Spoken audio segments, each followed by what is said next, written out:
En très peu de temps, notre société s'est transformée sous nos yeux. Entre confinement, inégalité et catastrophes climatiques, nous les jeunes, nous nous cherchons sans cesse. Cherchons notre chemin, notre voie et notre place dans ce monde qui vit à 1000 à l'heure.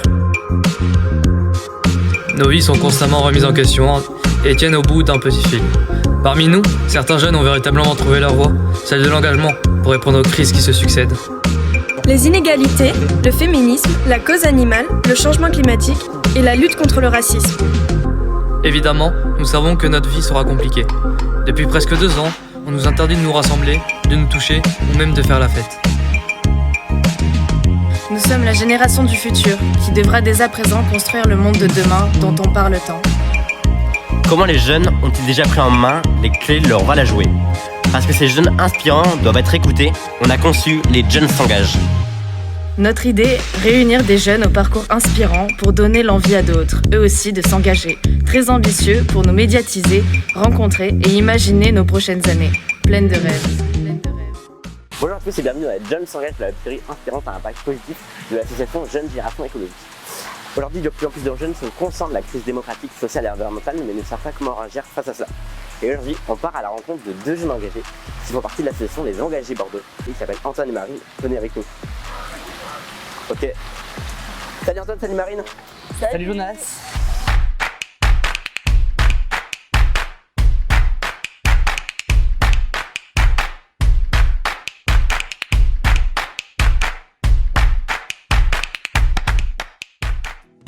Du coup, est-ce que vous pouvez commencer par vous présenter chacun votre tour? Ouais. Sur le plan plutôt personnel. Vas-y, je te laisse l'honneur. Ok, moi je m'appelle Marine, j'ai rejoint du coup les engagés il y a maintenant 3 ans. Donc j'ai pu voir l'asso grandir, s'épanouir. Elle a beaucoup grandi aussi depuis 1 an, depuis qu'Antoine a repris la coordination et on a pu avoir de nouveaux adhérents et aussi promouvoir un engagement citoyen plus proche et plus simplifié, peut-être plus naturel, je dirais, spontané. Et donc moi c'est Antoine, j'ai 22 ans, encore étudiant, co-coordinateur cette année des Engagés Bordeaux. Asso du coup qui existe depuis 2017 et moi je suis arrivé un petit peu après Marine l'année dernière. On poursuit l'aventure des engagés ensemble depuis maintenant 2 ans. Ok, trop bien. Est-ce que vous pouvez nous dire ce que c'est les engagés et quels sont les champs d'action? Je pense que les engagés, il y a 3 mots-clés qui peuvent définir les engagés. On est assez fiers de notre trouvaille des 3 mots-clés, c'est ce qu'on utilise beaucoup pour présenter l'asso. C'est rencontrer d'abord des élus, des personnes de la société civile qui agissent concrètement au quotidien sur différents périmètres d'action. C'est également débattre, échanger entre jeunes, entre personnes du même âge sur des débats de société. Et le 3e volet, c'est peut-être celui qui est le plus important, qu'on a pas mal développé l'année dernière. C'est celui d'agir, voilà, parce que les 2 autres premiers thèmes sont sur le domaine des idées, des réflexions, alors que l'agir c'est du concret. Et donc pour ça on a des partenariats avec l'établissement français du sang, également des projets de maraude pour cet hiver, ou encore agir pour lutter contre la mauvaise connaissance des institutions en allant visiter l'Assemblée nationale. Un gros projet de l'année dernière. Voilà. D'accord. Et du coup, est-ce que vous pouvez nous en dire plus sur ce que vous avez fait l'année dernière quand vous êtes arrivé? Alors ce qu'on a fait l'année dernière, déjà on a réussi à repartir à zéro et ça nous a permis aussi justement de repenser vraiment quelles actions on voulait pour l'association. Donc on a notre événement phare qui sont les petits déjeuners engagés avec une personnalité politique ou de la société civile et l'idée ça va vraiment être dans un cadre convivial, donc un café bordelais généralement, de venir rencontrer en petit comité peut-être une vingtaine de personnes, une personnalité politique, donc on a reçu Yann Bubien, directeur du CHU de Bordeaux, toujours. Il nous a parlé notamment des enjeux de l'hôpital de demain, des choses comme ça et le but c'est vraiment en fait de pas se sentir illégitime à parler de sujets de société. Et après, comme disait Antoine, on a essayé vraiment d'allier la réflexion à des actions concrètes de terrain pour vraiment que les gens ne soient pas que sur un aspect théorique et voient vraiment que à penser la société ça sert dans le vote. On a eu aussi une action avec l'ONG À Voter pour voilà, pourquoi l'abstention, pourquoi le vote est important ou pas selon les personnes. On a doublé après avec une intervention avec Dorian Dreuil, le fondateur d'À Voter, et de Grégoire Cascara, le président national des engagés qui a créé les engagés en 2017 également à Paris. Voilà, c'est ça. Ok, pour revenir plus sur vos profils personnels, vous avez fait des études de quoi et est-ce que vous savez un peu dans le but de faire quoi après? Alors moi j'ai fait une licence d'histoire-géographie d'abord et je suis rentrée à Sciences Po cette année dans le même master qu'Antoine, donc métier du politique. Dans l'idéal après j'aimerais commencer en tant qu'attaché parlementaire ou alors fonctionner dans la fonction territoriale, voilà. Et donc moi j'ai commencé par 2 ans de classe préparatoire littéraire. Ensuite j'ai rejoint Sciences Po du coup en 3e année et aujourd'hui je suis en master 2 comme Marine a dit, métier du politique depuis cette année. Ok, pour revenir sur l'aspect général du coup de notre association. Il y a beaucoup de jeunes aujourd'hui qui regardent ce que vous dites et qui vont être, dont on va parler de triple crise sociale, démocratique, environnementale. Vous, quand on vous parle de crise environnementale, qu'est-ce que ça vous évoque? Des sujets, des moments, ça vous rappelle des moments clés de votre jeunesse ou qu'est-ce que vous en pensez de tout ça? Sur la crise environnementale, il y a un concept ultra intéressant que j'ai entendu justement aussi et qui se développe pas mal chez les jeunes, j'ai l'impression, c'est l'éco-anxiété. Et ma sœur m'en a parlé, ma petite sœur, donc qui elle est en licence encore, et qui vraiment en fait, et ça c'est une action qu'on pourrait mener d'ailleurs, j'y réfléchis en même. C'est formidable. C'est vraiment, elle se désintéresse en fait de tous les articles sur l'environnement par peur d'être confrontée à justement l'avenir et tout ce qu'elle va pouvoir entendre, etc. Au lieu de le voir comme une lueur d'espoir sur l'aspect environnemental. La crise environnementale, c'est vraiment une catastrophe sans issue. Peut-être que ça l'est, on ne sait pas. On est un peu dans la passe, mais donc voilà, ça évoque beaucoup d'anxiété. Et je pense que notre association peut mener aussi quelque chose de ce point de vue-là. Moi, je pense que ce qui m'a profondément marqué pour ce sujet sur l'environnement, c'est les incendies en Gironde cet été. Je pense que c'est une belle illustration de l'époque que l'on va vivre, parce que je pense que c'est les débuts de toute cette question environnementale dont on n'a pas pris assez vite conscience. Et je pense que c'est un signe qui nous montre qu'il est plus qu'urgent d'agir sur cette question. Surtout qu'on se sentait touché sur le territoire. Nous, là, en Gironde, on a eu les retombées avec les flammes, la fumée qu'on a pu voir, constater. C'était très concret, très concret. C'est très concret, complètement. Et moi, il y a beaucoup de jeunes qui me disent justement, tu parles d'éco-anxiété et en fait, ça nous rejoint parce qu'ils me disent qu'en fait, justement, ils sont éco-anxieux parce qu'en fait, ils ont peur de l'avenir. Et du coup, en fait, ils ont peur de s'engager. Et du coup, si vous devez dire quelque chose à ces jeunes qui finalement ont peur de s'engager, ont peur de l'avenir, vous leur direz quoi? Que s'engager, c'est dédramatiser la chose. C'est-à-dire que plus tu vas t'enfermer dans un cercle de pensée en mode je pense l'avenir, j'en ai peur, j'agis pas, je reste dans mes pensées et finalement je fais rien, t'es pas dans l'action. Finalement on est dans un cercle vicieux de je sais pas comment m'en sortir. Et je comprends que ça puisse faire peur, hein. On est les premiers à voir quand on voit tous les articles, quand on voit le compte rendu du GIEC et des choses comme ça, à paniquer. Mais le fait d'être dans l'action, d'être dans le mouvement, ça permet justement d'occulter un peu cette partie de pensée envahissante pour justement rejoindre un terrain concret et se dire ok, là j'agis à mon échelle, j'oublie toutes les pensées parasites et je fais ce que je peux faire. S'engager, c'est le moyen et le seul moyen et le meilleur moyen pour lancer une dynamique, pour justement changer l'état des choses tel qu'il est annoncé et peut-être trouver une nouvelle voie ensemble. Ouais. Tu disais, tu parlais d'engagement, qu'est-ce qui t'a donné toi envie de t'engager? Ce qui m'a donné envie de m'engager, c'était justement toutes les théories politiques dont j'entendais parler, qui me semblaient des concepts vraiment flous, abstraits. On en parlait à la table des adultes, je comprenais pas tout mais on en parlait tout le temps de politique, tout le temps, et j'étais en mode mais c'est pas possible, ça doit être intéressant quand même si on en parle tout le temps, pourquoi je comprends pas? Et je m'étais rapprochée, j'étais allée au petit déjeuner engagé justement avec la directrice de communication de la mairie de Bordeaux et Madame Hubert Nasser, quelqu'un de très approchable, très sympa, etc. qui justement nous expliquait la place des femmes en politique. Et là enfin on avait un dialogue. On posait des questions si on voulait, on partageait un café, c'était convivial. Je me sentais pas oppressée à pas comprendre, on m'a expliqué les choses. C'est ça qui m'a donné envie de m'engager, c'est comprendre sans me sentir montrée du doigt. C'est pareil, c'est l'idée de l'engagement, quand tu t'engages, c'est aussi pour retrouver des gens qui sont un peu dans la même dynamique que toi, qui veulent agir comme toi et faire une dynamique de groupe en fait, en rejoignant une équipe. Quand tu t'engages, en fait, tu rejoins d'autres gens, c'est jamais seul une aventure d'engagement. Et ouais, je pense que c'est l'aventure collective de retrouver des gens qui, comme toi, veulent agir, veulent faire des choses et veulent faire bouger les choses aussi. Est-ce que vous avez une source d'inspiration? Qu'est-ce qui vous inspire dans tout ce qui est engagement, tout ce qui est crise, triple crise, tout ça? Une personnalité? Ouais, ça peut être ça, ouais. J'en ai plusieurs en tête. En fait, moi, je ne m'attache pas tant à des personnalités. Enfin là, si tu me poses la question, j'en ai pas une en tête, c'est plutôt des moments. Ouais. Des moments d'inspirants, c'est les moments de partage qu'on a eu avec l'association. C'est-à-dire que même les moments où je me sentais larguée ou quoi que ce soit, on arrivait, il y avait une ambiance bienveillante et on débattait de sujets de société et ça me redonnait foi en la société. Parce que je me disais, c'est pas possible, on est tous ultra intéressés, ultra contents d'en parler. C'est ça qui est inspirant. C'est quoi qui te redonne foi comme ça? Le voir que les gens veulent en parler. Ouais. Donc en fait, finalement, quand on dit il n'y a pas d'espoir, s'il n'y avait pas d'espoir, tout le monde finalement serait dans son coin et voudrait même plus en discuter, quoi que ce soit. Là, les gens veulent en parler, veulent comprendre, veulent se faire entendre, mine de rien, d'une manière ou d'une autre. Et ça donne de l'espoir. Et ça, c'est des moments qui me font vraiment vibrer. Moi, j'ai trouvé ma figure de l'engagement. Je pense que je vais dire, c'est marrant, ça rejoint du coup les icônes engagées qu'on fait sur les réseaux sociaux.